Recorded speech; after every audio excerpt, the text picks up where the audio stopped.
नमस्कार, मी भाऊ तोरसेकर. तुम्ही बघत आहात प्रतिपक्ष.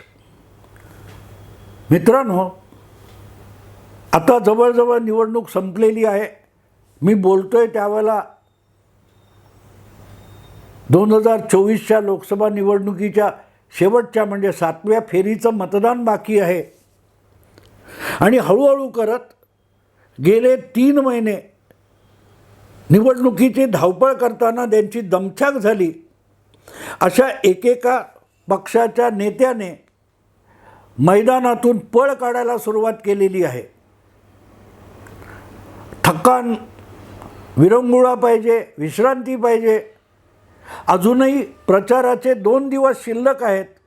तर अमित शहा, JP नड्डा आणि खुद्द पंतप्रधान नरेंद्र मोदी मात्र उरलेले 2 दिवससुद्धा जितका प्रचार करता येईल त्यासाठी अहोरात्र परिश्रम करतायत. पण दुसरीकडे ज्यांना मुख्यमंत्री असताना मंत्रालयात जाण्याचा सुद्धा कंटाळा होता, आपल्या घराचा उंबरठा ओलांडणंसुद्धा ज्यांच्या जीवावर येत होतं, असं जगातले सर्वोत्तम मुख्यमंत्री उद्धव ठाकरे हे ज्या काय 15-20 लोकसभेच्या प्रचारासाठी सभा घेतल्या त्यानंतर इतके थकले की ते विदेशी लंडनला विश्रांतीसाठी निघून गेलेले आहेत. कारण त्यांच्यासाठी भयंकर असा थकवा येणं स्वाभाविक आहे. जो माणूस 2.5 वर्ष मुख्यमंत्री असताना 2 किंवा 3 दिवससुद्धा मंत्रालयात हजेरी लावत नाही, असा माणूस जर लोकसभेसाठी 15-20 सभा घेत असेल, 8-10 मिरवणुका काढत असेल, तर त्याने त्याचं सगळं अवसान गळालेलं असणं स्वाभाविक आहे. आमची आजी म्हणायची, मुंगीत मुताचो पूर. म्हणजे कोणीतरी लघवी केलेली आहे, पण ती लघवी आपण बघतो तेव्हा तो एक छोटासा ओघळ वाटतो. पण मुंगी जर कुठून त्याच्या आसपास असेल तर तिला वाटतो पूर आला. तसं उद्धव ठाकरेंच्या आयुष्यामध्ये एवढी प्रचंड धावपळ करणं म्हणजे अशक्य कोटीतलं गोष्ट होती. मोदी दिवसाला 18 तास काम करत असतील, पण उद्धव ठाकरे यांना दिवसातून 8 तास देखील लोकांना भेटणं म्हणजे अशक्यप्राय गोष्ट असते. साहजिकच जवळजवळ 1.5-2 महिने जागा वाटप, जागांसाठी हुज्जत, नंतर प्रचारसभा, हे सगळं प्रवास, हे सगळं केल्यानंतर अख्खा अंगातली शक्तीच गळून गेली असं उद्धव ठाकरेंना वाटलं. आणि परत एकदा आपली शक्ती परत मिळवायची तर सक्तीची विश्रांती घेतली पाहिजे, म्हणून ते आपल्या कुटुंबासकट लंडनला निघून गेले असतील विश्रांतीसाठी. तर गैरलागू काही नाही आहे. उद्धव ठाकरे यांचं जे व्यक्तिमत्व आहे ते सार्वजनिक जीवनासाठी नाहीच आहे. मुद्दा असा आहे की थकले असतील तर त्यांनी जायला पाहिजे. राहुल गांधी पण जातात. मग प्रत्येकाने मोदी किंवा अमित शहा यांच्यासारखं अहोरात्र राबलं पाहिजे भारतीय राजकारणात, असा आग्रह कोणी धरू शकत नाही. पक्ष काढायचा, कार्यकर्त्यांनी राबावं. ते निवडून आले की त्यांनी कोणाला मतं द्यावी, कोणाला पाठिंबा द्यावा, एवढ्यासाठी जे नेते बनलेले असतात, राहुल गांधी, सोनिया गांधी, प्रियंका वाड्रा, आदित्य ठाकरे, उद्धव ठाकरे यांनी पण मोदी शहांसारखं राबलं पाहिजे असा आग्रह कोणी धरू शकत नाही. या देशात लोकशाही आहे आणि कुठलंही काम न करता सगळं श्रेय बळकावण्याचा देखील अधिकार लोकशाहीने दिलेला आहे. उद्धव ठाकरे कायम तेच करत आले. आपल्या पित्याने राबून उभारलेला पक्ष वेडा वाकडा करून उद्ध्वस्त करून त्यांनी टाकला. तो अधिकार त्यांना आहे. तर मग निवडणुकीसाठी इतका दीर्घकालीन प्रचार केलेले उद्धव ठाकरे यांनी विश्रांतीसाठी लंडनला जाण्यात काही चूक नाही आहे. पण गंमत अशी आहे की या दरम्यान ते लंडनला पळून जातील तेव्हा त्यांच्यावर अलर्ट जारी करा, त्यांचा पासपोर्ट जप्त करा. ते देश सोडून पळण्याचा धोका आहे असा एक आरोप नारायण राणे यांचे सुपुत्र आमदार नितेश राणे यांनी केला होता. त्यामुळे उद्धव ठाकरे सहकुटुंब लंडनला गेले असतील, तर मग त्या विषयावर एक नवं प्रश्नचिन्ह लागतं. जी माणसं गेल्या 2 वर्षापासून अहोरात्र मोदींना सत्तेवरून हटवण्यासाठी डरकाळ्या फोडत होती, ती आता लोकसभेची निवडणूक होऊन मतमोजणीदाराशी उभी असताना लंडनला निघून जातात, तेव्हा मग त्यांच्या अशा विदेशवारीवर प्रश्नचिन्ह लागणं स्वाभाविक आहे. आणि त्याला नितेश राणे यांनी जो आरोप केला आहे तो जोडला, तर मग पहिला प्रश्न विचारला गेला पाहिजे की उद्धव ठाकरे सुट्टीसाठी लंडनला जायला हरकत नाही, पण ते परत येणार आहेत का? मतमोजणी चालू असताना किंवा मतमोजणी झाल्यानंतर उद्धव ठाकरे परत मायदेशी येतील का, हा प्रश्न विचारणं भाग आहे. कारण उद्धव ठाकरे एकटे गेलेले नाहीत. माझं कुटुंब माझी जबाबदारी, त्यामुळे माझ्या कुटुंबाला वाचवणं ही माझी जबाबदारी आहे, अशा भावनेतून सहकुटुंब उद्धव ठाकरे लंडनला विदेशवारीला गेलेत का? थकले म्हणून विश्रांती घ्यायला गेलेत का? अवघा महाराष्ट्र आणि देश उन्हातानात होरपळतो आहे. प्रचंड उकाड्यामुळे मताची टक्केवारी घटली असा गहजब चालू असताना उद्धव ठाकरे भारतात होते, मुंबईत होते, महाराष्ट्रात होते. मग ज्यांना उद्धव ठाकरेंचं मुख्यमंत्रीपद गेलं पाहिजे आणि त्यात गेलं म्हणून सहानुभूती वाटते, अशा लोकांनी उन्हातानात उभं राहून मतदान करायचं आणि उद्धव ठाकरेंना सहानुभूती व्यक्त करायची. तर एवढे लाखो लोक आपल्याविषयी सहानुभूती दाखवायला उन्हातानात मतदान केंद्राच्या रांगेत उभे राहतात, मतदान करतात, तर त्यांच्याविषयी सहानुभूती दाखवायला उद्धव ठाकरे मतमोजणी होईपर्यंत मायदेशी का थांबले नाहीत? आपल्यासाठी घाम गाळणारे, उन्हातानात उभे असणारे जे सामान्य मतदार आहेत, त्यांच्याविषयी उद्धव ठाकरेंना किंचितही सहानुभूती नाही आहे का? इतकं वय झालं आहे तरी निवडणुका संपल्यानंतर शरद पवारसुद्धा मध्यंतरीची जी सवड मिळाली आहे तेव्हा दुष्काळग्रस्तांकडे बघतायत. पाऊस लांबलेला आहे, अनेक धरणातलं पाणी आटून गेलेलं आहे, हजारो खेड्यांमध्ये रोजच्या जगण्यासाठी आवश्यक असलेलं पाणी मिळत नाही आहे. त्यासाठी मैलोगंटी महिलांना, मुलांना, पुरुषांना पायपीट करावी लागते. कडाक्याच्या उन्हामध्ये 4-4, 5-5 मैल कुठच्या विहिरीत पाणी असेल तर ते आणावं लागते. टँकर आला की धावत रांगा लावाव्या लागतात. उन्हातानात लोक होरपळलेले आहेत आणि त्या होरपळलेल्या लोकांना उद्धव ठाकरे यांचं मुख्यमंत्रीपद गेलं याची सहानुभूती असली पाहिजे. पण उद्धव ठाकरेंना पाण्याअभावी तडफडणाऱ्या त्या मतदाराविषयी काडी मात्र सहानुभूती असता कामा नये. हे आजचं राजकीय विश्लेषण आहे मित्रांनो, मराठी माध्यमातलं. ज्या माणसाला सामान्य जनता, सामान्य मतदार याच्या हाल अपेष्टांविषयी किंचितही आस्था नाही, तो निवडणुकीच्या बळापळीने अगदी व्हॅनिटी व्हॅनमधून, विमानातून, वातानुकूलित गाड्यांमधून प्रवास करूनही उद्धव ठाकरे थकतात आणि मैलोगंटी पाण्यासाठी पायपीट करणाऱ्यांना सहानुभूती वाटली पाहिजे. काय विरोधाभास आहे बघा मित्रांनो. आणि या पार्श्वभूमीवर जेव्हा आपला श्रम परिहार करण्यासाठी उद्धव ठाकरे लंडनला जातात तेव्हा त्यांना आपल्या कुटुंबाची जबाबदारी महत्त्वाची वाटते. बाकी महाराष्ट्राची जबाबदारी त्यांनी वाऱ्यावर सोडून दिली, एवढाच निष्कर्ष आपण काढू शकतो. आणि गंमत लक्षात घ्या, एकटे उद्धव ठाकरे गेले नाहीत. बातम्या सांगतात की आपले अत्यंत निकटवर्ती असे प्रवक्ते नेते संजय राऊत यांनासुद्धा उद्धव ठाकरे घेऊन गेलेले आहेत लंडनला. आणि म्हणून मग संजय राऊत हे सुद्धा कुटुंब आहे का, असाही प्रश्न विचारणं भाग आहे. आता मतमोजणीला उद्धव ठाकरे परत येणार आहेत का, हा प्रश्न का विचारला जातोय किंवा मी विचारतोय तेही समजून घ्या.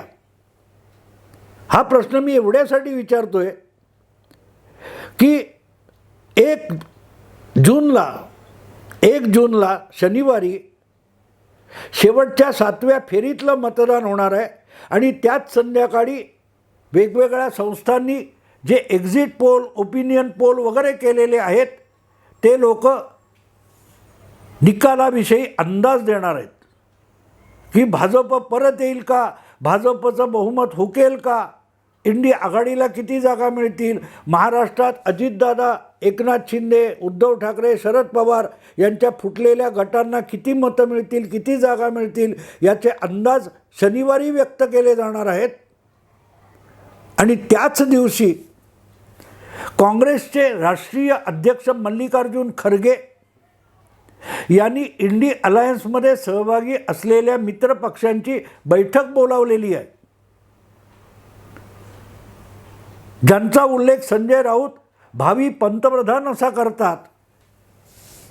त्या उद्धव ठाकरे यांना देशाचं पंतप्रधान व्हावं अशी खरीच इच्छा असेल किंवा मनात कल्पना असेल, स्वप्न असेल, तर त्यांनासुद्धा या निवडणुकीविषयी आस्था, या त्या शेवटच्या फेरीविषयी आस्था असली पाहिजे, पण ती दिसत नाही आहे. इंडी अलायन्सला बहुमत मिळेल ही अपेक्षा असती तर उद्धव ठाकरेसुद्धा लंडनला जाण्यापेक्षा उरलेल्या काळामध्ये मित्रपक्षांच्या प्रचाराला गेले असते, पण झालं नाही. गेले ते गेले. पण 1 जून रोजी शेवटच्या फेरीचं मतदान संपत येण्याच्या वेळेला मल्लिकार्जुन खरगे यांनी इंडी अलायन्सच्या मित्रपक्षांची बैठक दिल्लीत बोलावलेली आहे, त्यांच्या निवासस्थानी बोलावलेली आहे. आणि त्यामध्ये अर्थातच ज्याचं नाव भावी पंतप्रधान म्हणून घेतलं जातं ते उद्धव ठाकरे यांची उपस्थिती अगत्याची आणि महत्त्वाची असते. पण उद्धव ठाकरे हे लंडनला असल्यामुळे दिल्लीत इंडी अलायन्सच्या बैठकीला हजर राहण्याची बिलकुल शक्यता नाही आहे. म्हणजे तशा बातम्या पण आल्या आहेत की ते लंडनला असल्यामुळे उद्धव ठाकरे आणि संजय राऊत दोघेही इंडी अलायन्सच्या बैठकीला 1 जून रोजी हजर राहणार नाहीत. पण 1 जूनला हजर राहणार नाहीत तर मग ज्या दिवशी मतमोजणी व्हायची आहे 4 जून, त्या दिवशी तरी उद्धव ठाकरे, संजय राऊत हे लंडनहून मुंबईला, महाराष्ट्रात, भारतात येणार आहेत का, हा प्रश्न विचारावा लागतो. मित्रांनो, थोडी जरी अपेक्षा असेल, आत्ता अजून लक्षात घ्या 1 फेरीचं मतदान व्हायचं आहे. ह्या 2024च्या लोकसभा निवडणुकीत ज्या 7 फेऱ्यांमध्ये मतदान होणार होतं त्यापैकी 1 फेरी बाकी आहे. 6 फेऱ्यांचं मतदान होऊन गेलेलं आहे. पण त्या 6 फेऱ्यांच्या मतदानामध्ये नेमकं कोणाला मतदाराने काय कौल दिलेला आहे, फिर एक बार मोदी सरकार, याला मतदाराने कौल दिलाय का की नाही, आत्ता तर आम्हाला परिवर्तन पाहिजे म्हणून मतदारांनी भाजपचा सुपडा साफ केला आहे का. सुपडा साफ याचा अर्थ फार मोठा अगदी 2-3 पर्यंत नाही, पण 200, 250पर्यंत भाजप खाली आला तरी भाजपच्या हातून देशाची सत्ता जाणार ही गोष्ट उघड आहे. आणि त्यामुळेच पर्यायी असलेलं इंडी आघाडीचं सरकार सत्तेत येऊ शकेल ही सुद्धा शक्यता आहे. आणि त्यामुळे ही शक्यता या बाजूला झुकते की त्या बाजूला झुकते, मोदी जाणार की राहणार, इंडी अलायन्सचं सरकार येणार की नाही येणार, याविषयी एवढ्या कडाक्याच्या उन्हाळ्यात सुद्धा हजारो लोकांना उत्सुकता आहे. म्हणून वेगवेगळ्या वृत्तवाहिन्यांवर शेवटचं मतदान झालेलं नाही तरीही वेगवेगळे अंदाज व्यक्त करण्याचे वाद आणि विवाद जोरदार रंगलेले आहेत. जे कट्टर मोदी विरोधक आहेत त्यांना तर मोदी हरताना बघायचं आहे, म्हणून ते तावातावाने वेगवेगळ्या वृत्तवाहिन्यांवर आपला घसा कोरडा करतायत, वृत्तपत्रांमधून खरडेघाशी करतायत. पण ज्यांनी जिंकावं, ज्यांनी मोदींना पराभूत करावं अशी या सगळ्या मोदी विरोधक पत्रकार संपादकांची अपेक्षा आहे. ते खुद्द इंडी अलायन्सचे एक महत्त्वाचे नेते उद्धव ठाकरे मात्र भारत सोडून लंडनला गेलेले आहेत आणि 1 जूनला होणाऱ्या बैठकीला सुद्धा ते हजर राहण्याच्या मनस्थितीत नाहीत.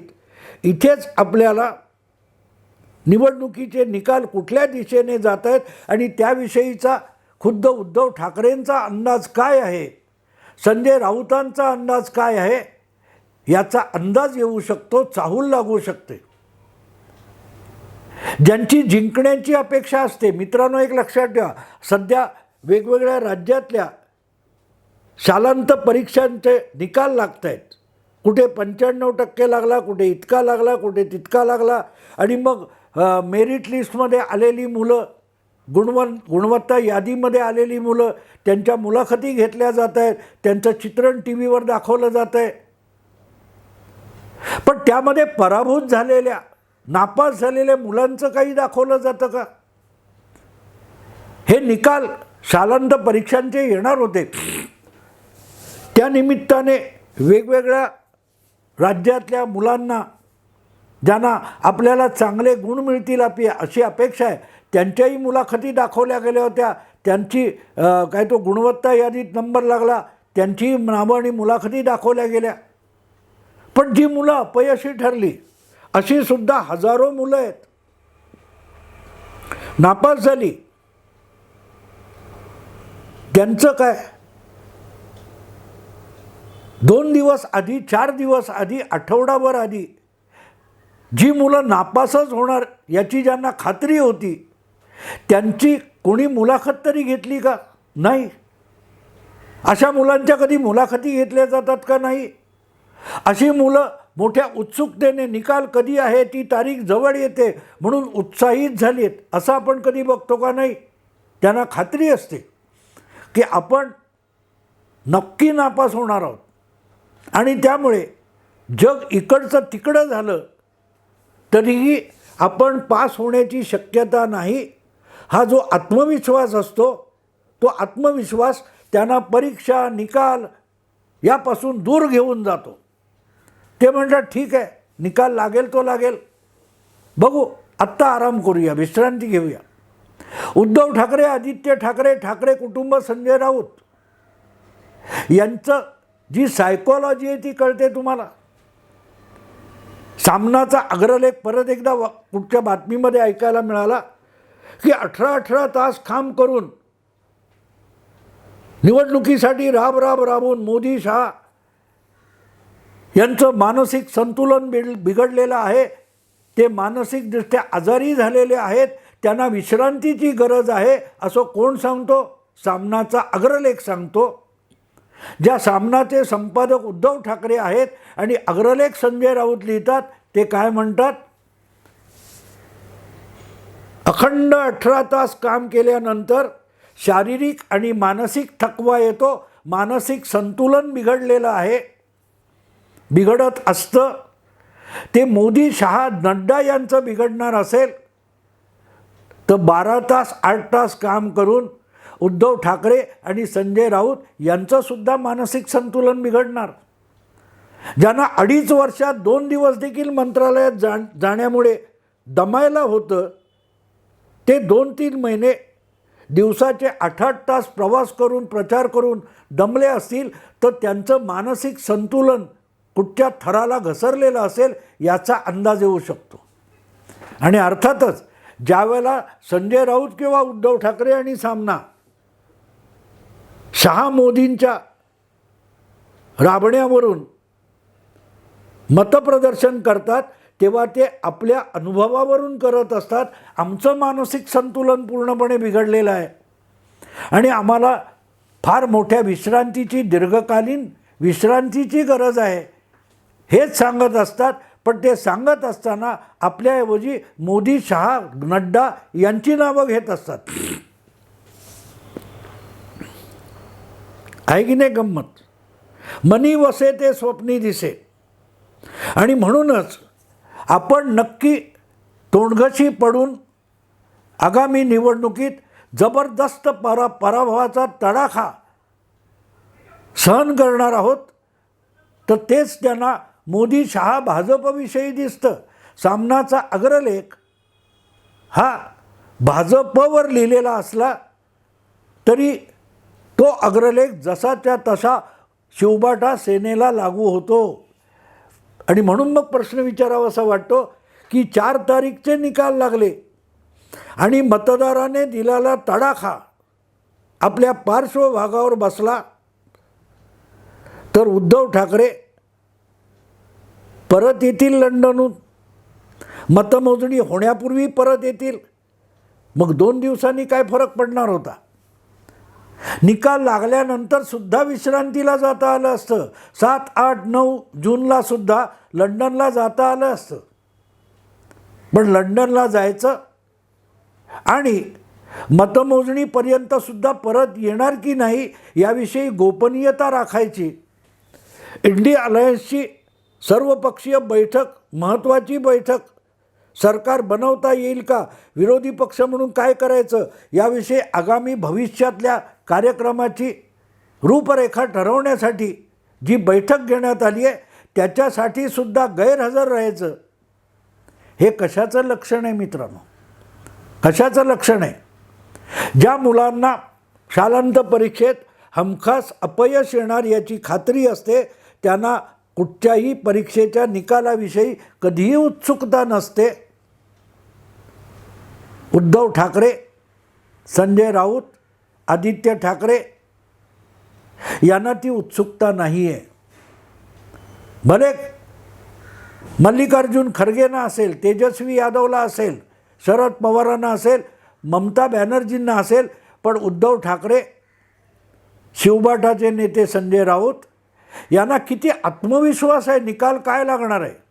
आपण हजर असायची गरज नाही, कोणी आपल्याला प्रमाणपत्र देणार नाही आहे. आपलं अपयश पक्का असल्याची जाणीव त्यांना लंडनला घेऊन गेली आहे आणि म्हणूनच 1 जूनच्या बैठकीला हजर राहण्याची त्यांना गरजसुद्धा वाटत नाही आहे. येतील परत उद्धव ठाकरे.